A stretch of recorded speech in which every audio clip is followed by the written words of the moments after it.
SSC GD 2026 जिसका exam 31 मई को ख़त्म हो चुका है। लगातार बच्चों में इस बात की शिकायत है कि सर आंसर की अब तक क्यों नहीं आई, क्योंकि ऐसा कभी नहीं हुआ कि इतने दिन लेट हो गई हो। क्योंकि अगर हम पिछले बार का रिकॉर्ड उठा करके सब देखते हैं तो 7 से 10 दिन का ही टाइम उसमें दिखाया जाता है और होपफुली 10 तारीख तक आ जानी चाहिए थी। 10 के बाद बच्चों में एक अस्थिरता का भाव है और वो बिल्कुल ही असमंजस में है कि सर कब तक आएगी, कैसे आएगी। तो मेरे मित्र, अभी एकदम श्योरिटी से कह पाना तो थोड़ा मुश्किल है। और एसएससी में जो इस साल जितने भी उठापटक हुई है और दिल्ली पुलिस का रिज़ल्ट अटका हुआ है और बहुत सारे जो एग्ज़ाम्स हैं, आप देख रहे होंगे जो इस बार का कैलेंडर है वो 1 महीना शुरुआत से ही डिले हो गया। बीच में एडिक्विटी जो कंपनी है उसके साथ उठापटक चल रही हैं, तो और नई कंपनियों के टेंडर और ये सब एसएससी के अंदर चल रहा है।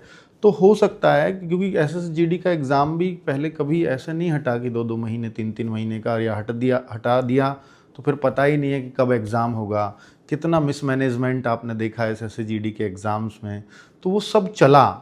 तो अभी हम ये तो नहीं कह सकते कि जो जैसे 7 से 10 दिन का इनका ट्रेंड था तो वो बिल्कुल ही फॉलो होना चाहिए था। अगर सब चीज़ें नॉर्मल होती तो शायद ये फॉलो होता, पर अब कितने दिन में आ जाएगा सवाल वहीं का वहीं खड़ा है। तो ये एग्जैक्ट जानकारी तो इस बात की नहीं है कि कितने दिन में रिज़ल्ट आ जाएगा, सॉरी आंसर की आ जाएगी। तो रिज़ल्ट में तो जब भी थोड़ा टाइम लगता ही है। तो आंसर की मतलब लेकर के आज से मैं हमेशा ही ये कहता आया हूँ, मैं शुरुआत से ये कह रहा था कि शायद इस हफ्ते आंसर की लास्ट तक आ जाएगी। मैं अभी भी उस स्टैंड पर कायम हूँ। हालांकि आज थर्सडे हो चुका है, कल फ्राइडे है और सेकेंड सैटरडे को शायद चांसेस कम रहेंगे। तो आज और कल में आंसर की आ जानी चाहिए। अगर नहीं आई तो शायद फिर अगले वीक आपको वेट करना ही पड़ेगा और कोई दूसरा ऑप्शन हमारे पास है भी नहीं।